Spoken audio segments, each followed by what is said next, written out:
Hello and welcome to another episode of the Operator Association podcast. My name is Cody Alford, and today we're on episode 5 of my Marine Corps journey. Last episode we talked about getting into Recon BRC, the Basic Reconnaissance Course, and really those challenges that brought up and the opportunities that it really provided. And mainly I'd say the opportunities for me were the opportunities to live out these dreams that I had as a young man, these dreams that I had as a Marine, and basically just everything that I was wanting to accomplish in life, I was being afforded the opportunity to take a stab at it. And if you remember last episode, we talked about, a mindset that I've had my entire life has been I just want an opportunity to fail. Because if there's a chance to fail, there's a chance to succeed. Everybody wants to fucking win, but not everybody wants to put themselves out there because by putting yourself out there, you risk failure. And failure is a real big, scary thing for people. So, with that being said, this episode, we're talking about MARSOC. And I know a lot of people on here are like, fuck yeah, dude, MARSOC. And dude, you should be because MARSOC is super dope. Fun fact, MARSOC was and is the youngest soft branch in the United States military. We're the smallest one and we are the youngest one. But I will say this. You'll get in the military and you're going to hear people like, oh, MARSOC or this special operations, that special operations. Listen, there's always rotten apples everywhere you go. There's always some type of rotten apple. There's always some type of, officer or enlisted guy or girl who is just really just, you're like, how are you even here? But when you strip that all away, the men there and women that put out, that make things happen, that show up every day, that are about the mission, the men in themselves, that is why MARSOC is great. And being so young, we've had the opportunity to, take over high positions that most senior special operations units normally get. And for MARSOC being very junior, even in like the first, I think, second year or so in our growth of the community, we were taking over a special operations task force. We started working up to taking over the combined joint special operations task force. So basically, these are all different tier levels of authority and reach that are mainly manned by soft units in charge of area of operations. And normally, it was always Green Berets, USASOC or NSW, United States Navy SEALs, or Naval Special Warfare. And to have MARSOC up there in such a young, fruitful age, it really shows like the hunger and drive that the people there have. That they want to be the best because they are the fucking best. Just like wherever you go, people want to be the best because they are the best, right? So if your mindset is there, the quality will be there because you'll find it. So I'm definitely not bashing any of the other branches because we're on the same damn team here, and that's one thing we should probably stop doing is like talking crap. However, it's really awesome to see that Marines do a lot of things with less. Marines don't always have the best shit, the best gear, but what Marines do have is fucking grit. What Marines do have is like, yo, dude, like I'm the epitome of brilliance in the basics, and we're going to take this opportunity. We're going to fucking maximize it. And that's exactly what the Marine Raiders have done since our inception back in 2006. So I remember vividly. So, I'm at Force Reconnaissance now, and I'm still a young buck. I go through SEER, and I make my way to jump school, to airborne school. And I remember coming back, and they're like, oh, dude, things have changed so much. I'm like, what are you talking about? What's changed? They're like, dude, Force is going away. I'm like, what? They're like, yeah, Force is going away, and we're starting MARSOC is starting, special operations. I'm like, I heard rumors of this shit, but like, I was just like, okay, that's super fucking bitching, right? And at the time, we had an organization in the Marine Corps called Detachment 1, and this was our Tier 1 Special Operations Unit, our very first one in the Marine Corps, to this caliber, that was running operations overseas in the infant stages of the Marine Corps development into the Special Operations community. And that was really my main goal, because I'm like, well, I need to be a force reconnaissance guy first, and then I can try out for this place, because all the guys there were force reconnaissance dudes. And that was my whole reason for going to force, because MARSOC didn't exist. Well, when MARSOC did exist, all those guys from Detachment 1, they all came into our units. And then we had, they took over like leadership positions. And then we had a couple platoons from Recon Battalion form to help fill the ranks. So we started off with 3 companies. 3 companies on the West Coast, 3 companies on the East Coast, and then we were augmented by what used to be called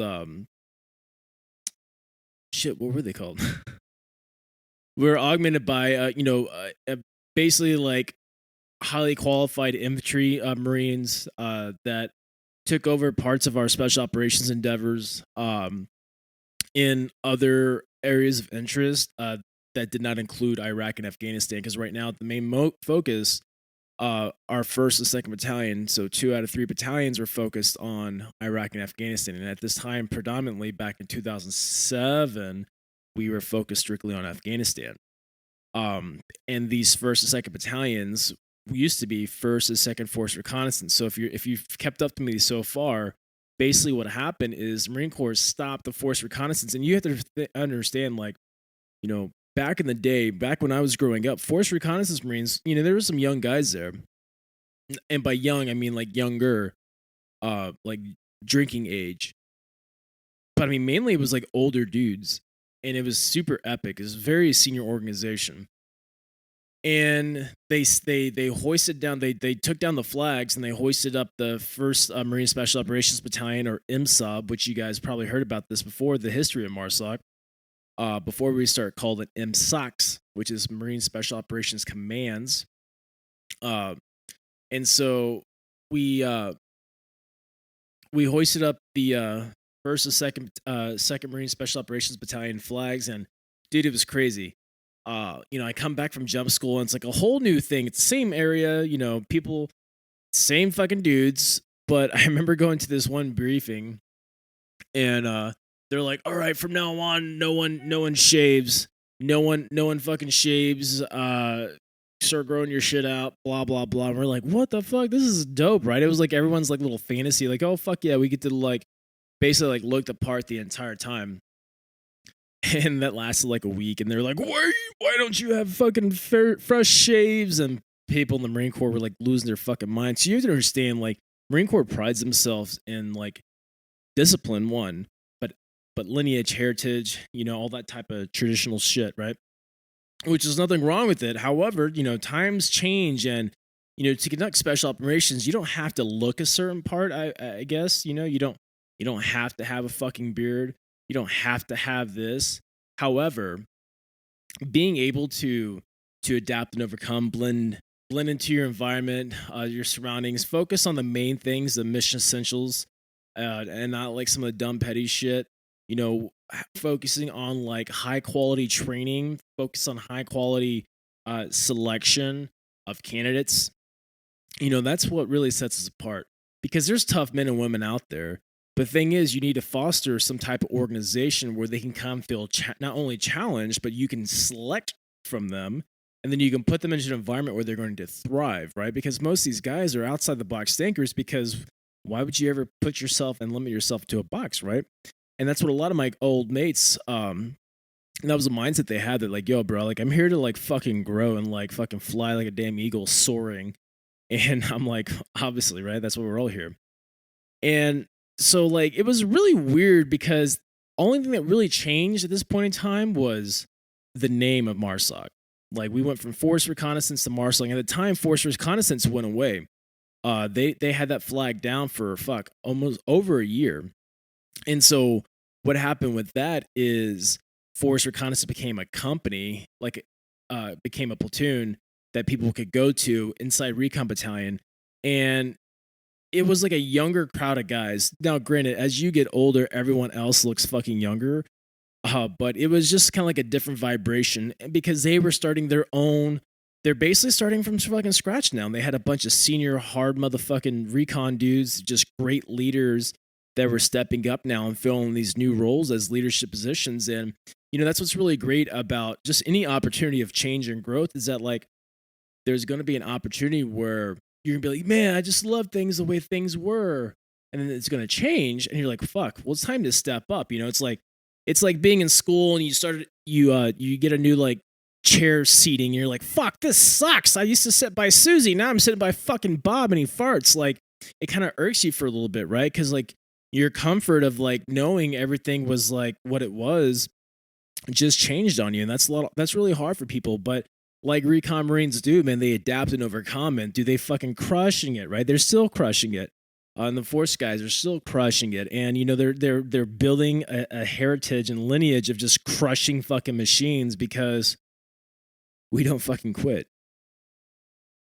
So MARSOC, right, is it's so young at this point, and we really just changed the name, right? And it's the same dudes. We did end up getting a shit ton new equipment and a lot more money that went to the command, which allowed us to, better training, better equipment, all this type of things.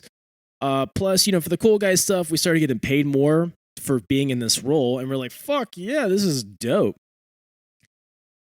But what was really fucking cool is getting down range and being able to step up into the field with this other special operations guys. And granted, people were like, who fuck MARSOC? Who the fuck are these guys? They're just fucking Marines. Let me just tell you something. Everyone knew who the fuck we were when we rolled into theater. By theater, I mean we're rolling down range. We have a reputation for, like, making shit happen as just Marines in general, and we do a lot with less, right? We don't always have all the Gucci money. We don't always have all the fucking support. We're very self-sustaining, self-sufficient. So we took a lot of those same principles and we applied them to the special operations community, which I will say this, there are some units out there that are very, like, needy where, oh, I don't have my satellite internet, so I can't do X, Y, and Z. Like, there's a lot of weird things out there, but, everyone's different. And some people, have been accustomed to a life of, like, almost luxury their entire career because their organization has been around for, like, 60 plus years. So it's almost like it's expected. Well, we didn't expect shit. We were still, like, eating rocks apparently, and just this opportunity to step into this arena was just next level. And, I find myself just overly excited and just humbled for such a great opportunity. And not only that, our missions, now we're able to do different types of missions. So there's a lot of missions that normal Marine units, sniper units, reconnaissance units are capable to a certain extent of doing. However, having the training to back that up, to actually be able to, like, truly, right, when your life and death depends on it, right, like, to truly execute these things with the best abilities possible. It's just not over there, right? Like, I believe you right now can go hike up this tall mountain behind my house, but you'd probably be more successful at it if you actually trained for it prior to. And a lot of males especially, right? A lot of us alphas, we're like, fuck, man, I can make it up that mountain, and I fucking know you can. But it ain't just about you. It's about the whole training, right? It's about the whole mission and setting your guys up for success. And being in MARSOC, dude, we had ample fucking training. We had next level training. We had some of the best training I've ever had in the Marine Corps. We had all the ammo. We had all the funding to go places and to do small. Everything is done in teams, right? When I was in the infantry, in the sniper community, yes, we train in teams, but I'm still part of the battalion all the time. Wherever they fucking went, you're going, blah, blah, blah. Well, now it's just like, my team is traveling to this state to do a HAHO, a high altitude, high opening, airborne package.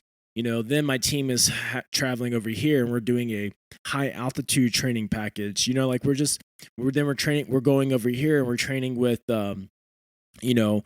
certain units from foreign countries that are, created special operations. And, we're just like, it's just this whole gambit of opportunity and experiences that was just extremely humbling. And at the time, I was a sergeant. I was an E5 and I was fucking young. I was 21. And because I was turned 21 in BRC, or right before BRC, I was able to drink. And, I remember being around some of these older guys, especially these older dudes in like other special operations units, especially from other countries. And I remember going through these training events, and I'm like, damn, dude, like I'm pretty immature. So even though I wanted to be special operations, even though I was excited to do, I was still growing. I was still evolving. And let me tell you this, I would not have made it to where I did make it in the military if I had stayed the same way. So remember, it doesn't matter what title you have, right? It doesn't matter what opportunity you have. If your unwillingness to grow is keeping you from, I don't know, growing, you're just going to be kind of a turd. You know, you're not really going to maximize your opportunity experience. Sure, you'll get to do some shit, but is that really what you want, just to like do some shit, or do you want to make some shit happen, you know? And so I took these opportunities to be mentored by these older guys to like really like, you know, fucking put perspective into my reality.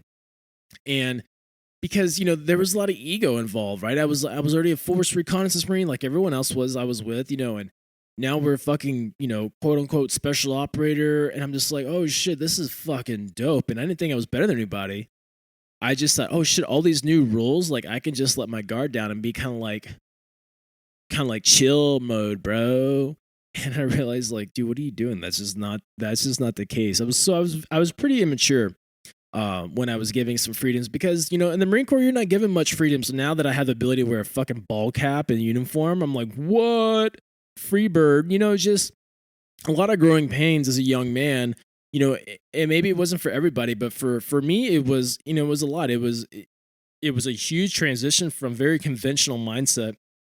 Not that I had the conventional mindset, but a very conventional structure to an unconventional environment that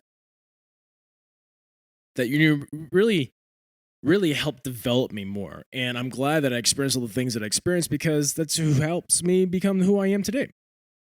So, you know, with this first rotation, I deployed with MARSOC. I'm the second company to deploy from California to Afghanistan from MARSOC. So I am now the third unit. So it was our West Coast company deployed, then the East Coast company deployed, then the West Coast company deployed again, and on that deployment, that's when my platoon we deployed.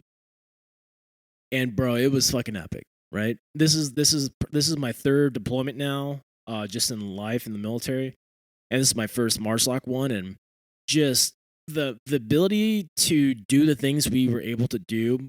You know, we had the training, but more importantly, you know, these higher level units, you have authorization to do more shit, right? Because you have the training to back it up. You have the crawl, walk, run fucking like steps, right? So when a commander is signing off on your mission, when someone's approving your mission, they're like, well, they're trying to do this type of mission set, but are they even fucking qualified? And they're like, holy shit, these guys are qualified. Holy crap.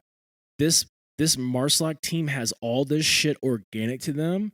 And that's just not really the same case with some of these other soft units, you know? You know, what makes MARSOC extremely great is we have our own, we call them enablers. We have our own enablers with us, our support staff. We have, you know, our signal intelligence, our intelligence people. We have our motor transport people. We have literally everyone that helps to keep us fucking self-sustaining. Our own armor. We have our dog handlers. We have all this shit. And that's what helps put us apart, because we're completely self-sufficient. Some of these other soft units like NSW or USASOC, they normally get guys attached to them, like a JTAC, a Joint Tactical Air Controller, the guys that like talk on the radios, like 2 radios at once, and like talk to aircraft if they're doing airstrikes and gun runs. They usually get those guys from AFSOC, Air Force Special Operations Command. And same with like NSW. They get a lot of their guys not organic. And we have everything organic, even our explosive ordnance disposal guys, our EOD guys. And so that's what really gives us more opportunity and like freedom of movement to like really crush some things, because we have it all one total package. And so I go on this deployment and I'm learning so fucking much. And I'm just like a pig in mud. I'm just so happy. I'm not happy because of combat. I'm just so happy that I'm in a place like, you know, with a team that is about growth. I'm in an opportunity where I'm treated like an adult. I'm in an opportunity where like, dude, I'm doing like, you know, high level shit, and I'm really excited about it, because who the fuck wants to not do high level shit, right? If that's what you're trying to do. And so I remember coming back home, getting ready to come back home from this deployment, and they asked for volunteers, like, hey, does anybody want to go to the East Coast to help start up the schoolhouse? Because at the time we didn't have any pipeline. Like I said, they literally stood down their flags from First Force Reconnaissance and stood up the first MSOB, Marine Special Operations Battalion flag. And if you don't understand what I'm talking about, flag, they're called guidons, and each unit in the Marine Corps, they have their own guidon, basically like their own like marker that identifies what unit they are and all that type of stuff, right? So, so that was the big shift. So I'm like, well, fuck, go to the schoolhouse. Okay, there's gonna be way more opportunities. There's 2 more battalions on the East Coast. And there's only 1 on the West Coast, and just you're inevitably going to be going out to the East Coast. So this is going to happen. You can only do at this time MARSOC. You can only stay in MARSOC for 5 years, and you're bound to make it to the East Coast. And I didn't want to have to fucking live in California, get fucking sent to North Carolina, and then finish that time and then come back to California. Just a bunch of stupid stuff when I knew the future of MARSOC was on the East Coast. Like, our schoolhouse was going to be there. All our advanced courses were there. 2 more battalions are there. Our headquarters is there, right? So it was inevitable that I'm going to be staying in this organization, that I'm going to make my way on the East Coast. Plus, all the other Joint Special Operations Commands are on the East Coast. And so it just only made more sense. So a buddy of mine, we volunteered. We're like, hey, we'll take these orders to go out to the East Coast. So our job was we're going to the schoolhouse, and we were one of the first 4 dudes on the West Coast check into the East Coast. So now the East Coast, there's probably 32nd Force Reconnaissance guys, right? So all guys from East Coast that are there helping form the schoolhouse. There's literally nothing. There's no selection. There's no periods of instruction. There's no course curriculum. There's nothing. And we're literally building all this shit from the ground up, and which is epic. So literally everything that a candidate goes through, we went through to prove all this concept. And it was super fucking rad, because seeing how things are ran really expanded my mindset. And to always do a fucking self check, right? Anyone can write down stupid ass curriculums or dumb shit like that, but there was just decades and decades and decades of experience here at this new schoolhouse. And we have experts coming in. We have people coming in to teach us different things, mindfulness, blah blah blah, all these different things. We're pushing the envelope with training, coming up with a premier training evolution to take a at the time you had to be an 03 background, so an infantry marine of some sort, or a reconnaissance person, and we're taking them to the next level, right? Well, my 3.5 years there that I was there, it was it was actually only a year and a half there. I found myself deploying when I was there, and then so that was a half a year, and it just really worked out for me. But in that time of growth, I made a lot of new friends. I made a lot of new connections on the East Coast, and I learned so much more about special operations, because now I'm involved in it on a much higher level. Yes, I'm an instructor at the schoolhouse. However, at the time, SOCOM is Special Operations Command, our hub for everything. They were sending. I was a sniper instructor, our advanced sniper instructor, and they were sending guys from USASOC, so Army Green Berets, their sniper instructors, their SF guys, to our course to go through and to whatever, all this type of shit. And that allowed us to go to their courses and guest instruct. And I used to go down to Fort Bragg and teach at the SODIC. I used to go down to Fort Bragg and teach at their. I taught this one course at their sniper school, and it was just a fucking amazing opportunity, because I never would have had that before. Not in this endeavor, right? So just things are just really going awesome. But with that, there's a lot of struggles too. There's a lot of growing pains. You're literally creating everything from fucking scratch, and that is not easy. It's very taxing, and it wasn't sexy. It wasn't awesome. It was boring, actually. It was fucking on the computer 24/7, making tests that students would take, doing all these things, creating policies. Like it was fucking stupid. However, I'm super pumped to be a part of that because we got to put our heart and souls in that, and we created a great fucking foundation, a great baseline of what we considered right looks like.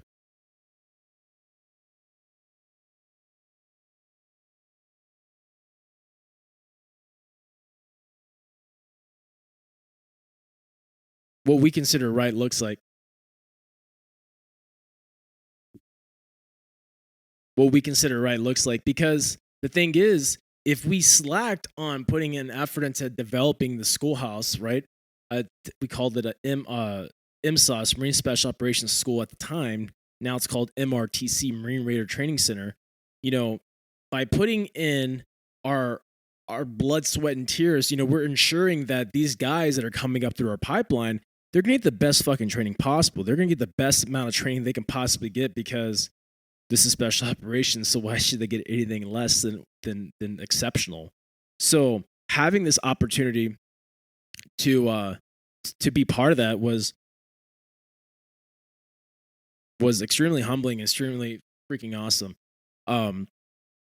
Because why wouldn't I want new opportunities? It was such a great thing. And and honestly, and let me give you some advice. There's times in the military where things are going to come up. You're going to have opportunities, and your gut's going to tell you yes, your gut's going to tell you no. But the thing is, if you don't act on those feelings, you're going to miss out on so much, right? Because people, especially in special operations, especially in MARSOC, they just want to stay, I got to stay on the team forever. I got to do this forever. Dude, nothing is forever. And if you want to have any form of leadership in your life, right, and you can still be a team guy and deploy and do stuff like that as a team guy or as a leader. But if you want to not be told what to do all the time and actually take all that information and knowledge you've been shown and taught and learned over the years and actually put it to test and lead men, make sure that they're being led and trained, and you're supporting them to how they deserve to be supported, right? Everything that you wanted to be done, right? If when you were a subordinate, you're gonna have to take these risks, these opportunities. You're gonna have to fucking trust your gut and move forward. You're gonna have to step outside your comfort zone. By stepping outside your comfort zone, that's where you're gonna grow. By stepping outside your comfort zone, that's where you're gonna find new opportunities, and new opportunities lead to new destinations, and destinations you'll never, ever, ever know of if you stay in your comfort zone. And we hear this stuff all the time, get out of your comfort zone, but it is 100% true. There is no growth in comfort. There is no growth in comfort. This is simple facts. So learning all these different things, having this experience is dude, I am a fucking machine of knowledge now. And, you hear these things people who can't do the teach. Maybe that's true in some cases, but in this opportunity, dude, people who do fucking teach, because there was no one to fucking teach, and now we're teaching it all, and we're just learning so much, just so much information. And on top of that, you're still going to go to schools and learn and refine your skill craft, because, bro, you have to be invested in, because you have to push out the fucking top of the line, best training possible, have the best training mindset, all these different things. And that's what made us super successful. Now, granted, the best thing about MARSOC is that they have definitely adapted and grown. It was kind of, I would say, very restricted training back in the day when the schoolhouse first started, and we were only taking infantry people or people with an 03 background. Yes, that's cool and all right, but some of the best students I ever had were fucking intel guys, or fucking someone who wasn't an 03, because they were more humbled. Because they're oh yeah, this place, Marine Corps is very good at I'm an 03, and they creating these stigmas and shit like that. But when MARSOC opened it up to, okay, it doesn't matter if you're a recon, because recon guys back in the day didn't have to go through certain phases of training. They didn't have to go through the amphibious training because they're already amphibiously qualified. Now, dude, everyone goes through that shit. Everyone goes through the language. There is no There is no like, oh, you're a recon dude before? Shit, you don't have to go to this course. No, that's not about that. And, so it's really cool to see it grow and evolve because that's what it's all about. Because if we say the same thing, we would have been we wouldn't be as capable as we are today. I mean, when I tell you how professional that shit is, the course selection on top, dude, selection is next level fucking professional. It'll be the most next level thing you ever experience in the Marine Corps. The schoolhouse, some people will call it like monotonous and stupid, but because you have to understand these guys are fucking top-notch performers, right? Just how BRC was pretty easy for me. ITC, individual training course, will be easy for a lot of people, but then it'll be extremely hard for a lot of people. I mean, dude, it's 9 months. It's a long-ass time. That's a long course. And then they go straight into language training. Like, they are there for a hot minute, just making shit happen, not giving up on themselves, chasing their fucking goals and dreams, and building. And that's the best thing about all the other Marine Corps courses I've been to, sniper school, BRC, all these other hard ass shits. I got built up educationally, but I got broken down physically. And what's really cool about MARSOC in the pipeline is like, dude, we have like NFL sports coaches, collegiate college fucking sports fucking coaches and specialists that are like training the dudes and like building them up. So the entire time, dude, they're getting stronger the entire time in ITC. And they're getting healthier, they're getting faster, they're getting all these things because MARSOC has a great methodology, just like all the other soft branches that, we're trying to create that Tom Brady of like fucking professional military athlete. We want people to be resilient. We want people to bounce back. But with that, they have to want that. And I know for a time, I struggled really hard with getting into the new programming because I wasn't about it, because I was so stuck in my ways of like doing things the way that I used to do it or doing the ways that I used to be. And this new era programming of stretching and following a schedule to work out and to blah, blah, blah, do all these things. It was just so foreign to me. And I rejected it for years. And when I saw these younger guys coming up in the community, I'm like, holy fuck, these dudes are physical specimens. Like, they are dominating things. Like, they're in like, month like 7, 8 of the pipeline, still doing ruck runs, right? You do ruck runs for fucking everything, it seems like. And they're crushing it, man. I mean, they're just machines. And just to see how hungry these guys are, man, it's just, fuck, it just makes you feel good from something that started up like a fly-by-night and then has evolved to something so amazing. And you're like fucking extremely proud of. You're proud of everything the entire time, but now you actually have a foundation. And when MARSOC first started off, we didn't have that foundation. We didn't have like this pipeline of everything we went through. It was the haves and have-nots. Oh, you're not a recon dude? Fuck, well, you're not a MARSOC. Oh, you're not this? Boom, you're not a MARSOC. Like, that was just kind of like the way it was.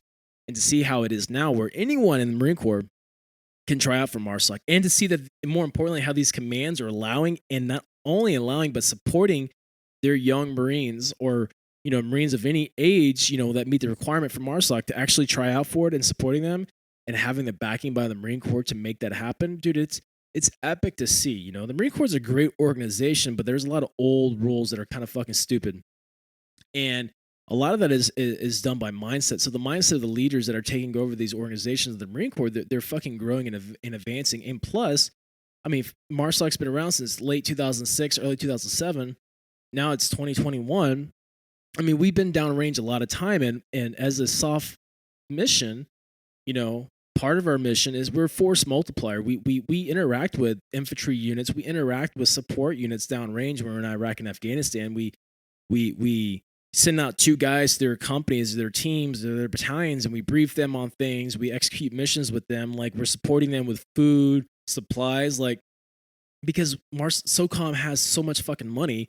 We have all these assets. I remember vividly being on deployment, and this infantry unit came through, and they didn't have shit.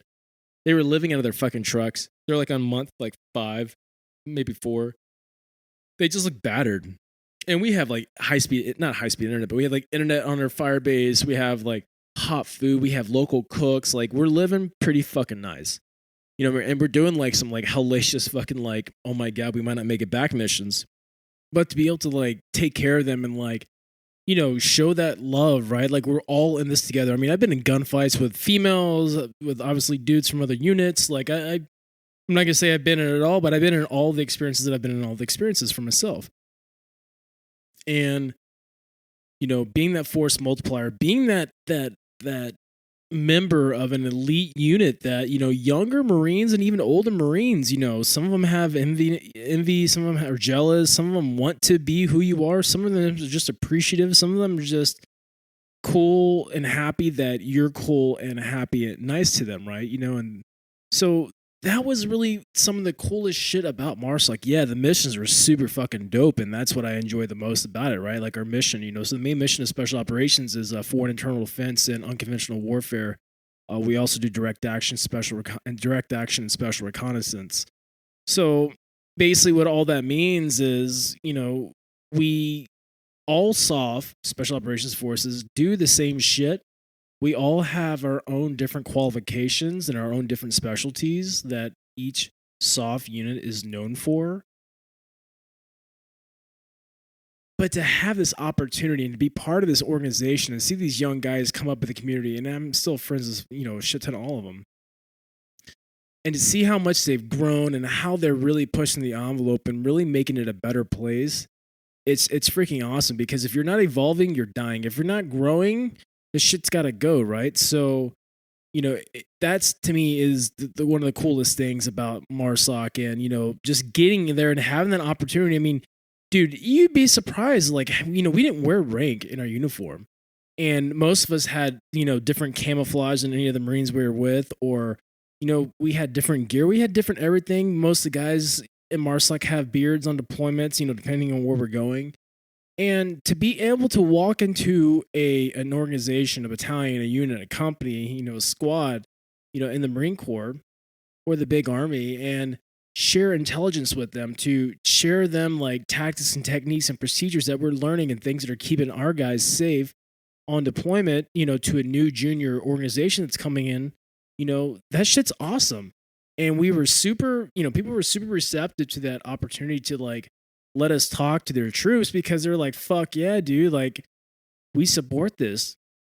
There was always those times too where I've been on deployment where we walk in, we instantly get cold shoulder, because once they find out that like, most of us at the time, this one particular case I'm talking about, we were like E6s and E7s, so a staff sergeant and a gunnery sergeant, they were like, the big Marine Corps officers are kind of like fucking blown away by like, a peasant of a person trying to talk to them. But I mean, listen, if you want to be in an organization that, every organization, no matter what it is, no matter what job you want, no matter what dream, anything, there's always going to be quirks and quarrels that you're just not going to be happy with. And because it's not your shit, you don't want, it's not a closed loop system for yourself. But if you want an opportunity to fucking put on big boy pants, and most importantly, when I put when I say about put big boy pants on, what I mean is, fucking be talked to and treated with respect like a fucking adult, and not treated like some fucking baby. I was in Afghanistan on one of my rotations. I was in charge of the team. I was a team chief. And I had sergeants, I had E5s dealing with generals. I had E5s brokering $1 million deals and, contracts in Afghanistan to outfit our local fucking militia, our local law enforcement, our fucking local police that we created. Sergeants. More responsibility than most fucking officers in the Marine Corps. And I mean, shit, you just can't do that anyplace else. And are those sergeants in the big Marine Corps capable of doing it? Fuck yeah. I mean, some of them probably really are. But they're not allowed to. And most of them don't even have the training yet or the confidence, because they get kind of fucking pissed on sometimes. And with the right leader, you can empower people and build motherfuckers up, and like they can just crush it. Because if you want the best advice to join any branch or any job in life, be a force multiplier. Be that motherfucker that can like bring value to everybody. Be that person that can raise the vibration of everybody, right? Even if that just means like, hey, I'm not in charge. I'm just a team guy. I'm like a team player, or I'm the youngest guy on the team, the newest guy on the team. You can still be a force multiplier. So never sell yourself short. Never cut yourself fucking from underneath you, because you're fucking limitless. And if you're listening to this right now and you're thinking about, fuck, is MARSOC for me? And I want to be a Marine, but is MARSOC where I want to go to? If you want to challenge yourself, if you want to find out, do you have what it fucking takes to face the unknown and open up? I mean, fuck, dude. So many avenues. I mean, now get it, dude. I have MARSOC friends that are team guys or Raiders that literally in the community, they love skydiving. Dude, they're full-time skydive instructors and they're like Raiders, right? People find a way to get in niches, but the thing is you got to get in the fucking door first. So follow your fucking dreams. Don't cut yourself short, man. Life is way too short and you are full of limitless potential. So I'm super pumped to share this version of my story with you all. My interaction with MARSOC. We have one more podcast in this series, and I'm really going to talk about really the mindset of an operator inside of a Marine Special Operations team to help give you the insight of what they're looking for and to best prepare you in your mental state, right? Because I have no doubt that anyone listens right now can get in physical fucking specimen shape and like go crush your dreams and goals. But, like I learned when I was a young guy coming up in the organization, mentality and like fucking discipline is huge.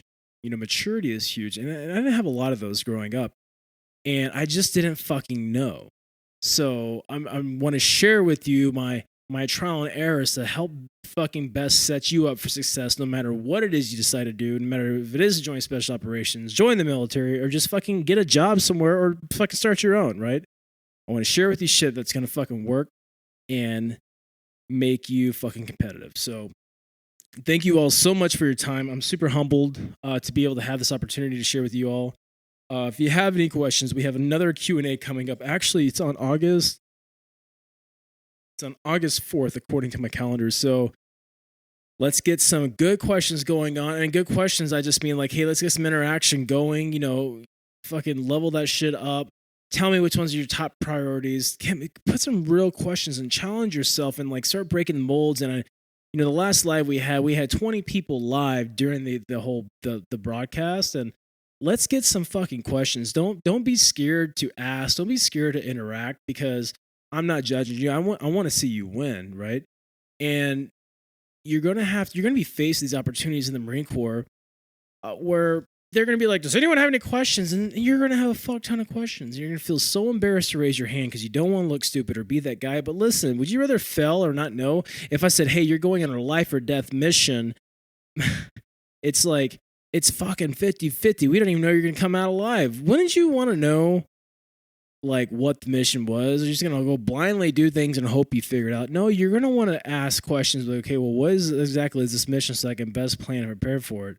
So start working on that in your day-to-day interaction with yourself and your environment because it's only going to help you fucking be successful. If you want to fucking crush it in the world, start opening your fucking mouth. Listen, but be interactive, right? If you got questions, ask. If you want to say something, speak up. Like be tactful, be respectful, know your time, know your place, but also understand that it's your responsibility to fucking ask shit if you don't understand what's going on. Ladies and gentlemen, I'm super pumped for you guys' time. I will catch you guys absolutely next time. Even more motivated because, listen, if we're not fucking growing, we got to go. All right. Take care. Take care. Take care. Take care.